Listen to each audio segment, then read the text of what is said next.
190 to 166. There's Apple's under pressure. You buy stocks on Tuesday and sell them on Friday. Market is as volatile as you'll ever see. Traders saying this is the craziest day they have ever seen in these markets. Veteran traders saying they've never seen anything like it. The movement in oil. Hello guys, it's Max here from Daily Market Movements. Welcome to another episode where today we're going to be analysing the Nasdaq100 futures market on this very volatile trading session. But just before I get into today's video, anyone who's interested in joining my Signal service and copying my personal trades, please do not hesitate to visit my website, dailymarketmovements.com. I charge a very small joining fee of $29.99 for a month, or you can find it for $299 for a yearly subscription. But let's talk about the Nasdaq100. Very volatile and important trading session here on Wednesday, due to the fact we had the CPI readings out, and I made this very clear in my Signal group. I warned my whole group that there's going to be a significant amount of volatility, and boy was I right. We had the CPI, which basically is a inflation reading, coming with an estimate of 8.8%, and for the very first time in 40 years, guys, that's 4 decades, we had a reading at 9.1%.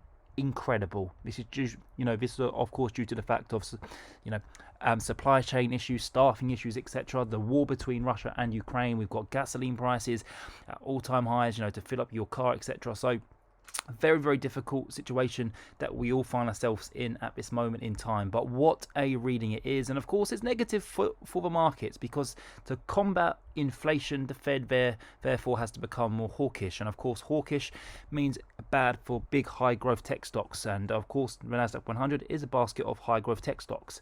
That being said, the behavior of what I've seen the market trade in during today's trading session is very interesting to myself. I pre-warned my group that, if we did get a reading higher than 8.8% estimate, we will see the Nasdaq100 trade down anywhere between 2 to 3% straight away. And we got that.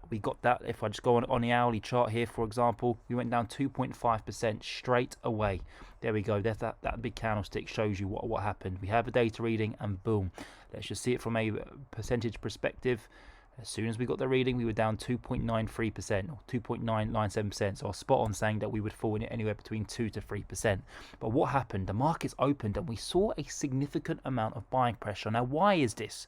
Why are we seeing buying pressure on the biggest CPI inflation reading in 4 decades, so in 40 years?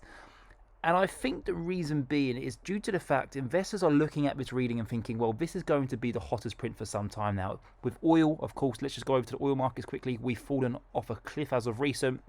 Let's just put it from a percentage perspective.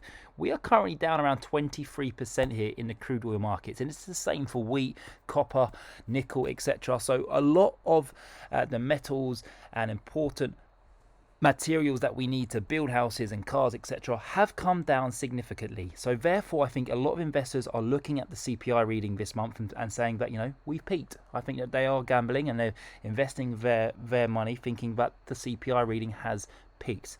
And that's interesting, because what do investors do now? Do they expect during earnings season that we might trade lower? Sure, I think that earnings season could potentially send us lower, but I don't think it's enough to send us below 11,000. And if you would have heard me talking all the way back at the end of May, I think it was, I called a bottom here in the Nasdaq100. I said anywhere between 11,500 to 11,000 will be the ultimate bottom. Sure, we went and tested 11,100, but since then we haven't broken below 11,000. And although I am still short-term bearish here in the markets, I really like how the market has reacted during today's trading session, and it signals to me that perhaps investors are starting to be done here with the selling towards the downside. And again, I'm going to come out and say that I do believe 11,000 holds. I think that we could easily go and retest it once again, but I don't think we do trade lower than 11,000. I think investors are looking at the CPI data today, which of course is negative, as quite bullish. I think inflation has peaked, and the fact that we're not trading in the red during today's trading session says a lot going forward. So do I believe we could go and create fresh lows and go and test 11,000? Absolutely. I think that's a very highly likely, especially with earnings season. We're going to have companies like Microsoft come up, for example, and Google, where they make, the the most part of their profits in Europe, and of course with the euro as weak as it is against the strong US dollar at this moment in time, there's going to be loads of FX headwinds for the majority of these big tech companies. So I think it's highly likely that we do continue to trade down for the next couple of weeks, but ultimately I think 11,000 holes, guys. I think that we are in the process of creating a bottom here, and we have consolidated within this, 13,000 to 11,000 area for some time now. So I think that this is bullish. The way that the market has reacted during the trading session, I think if you look at it from a risk reward perspective, you could put your stop loss down around 10,750 and put your take profit all the way back at those all-time highs. You've got a fantastic 4-for-1 risk reward ratio. So do I think if you're a long-term swing trade investor? Absolutely. I would be buying on a day like now.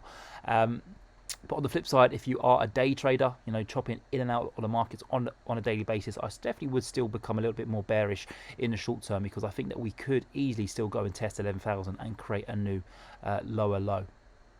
190 to 166. There's Apple's under pressure. You buy stocks on Tuesday and sell them on Friday. Market is as volatile as you'll ever see. Traders saying this is the craziest day they have ever seen in these markets. Veteran traders saying they've never seen anything like it. The movement in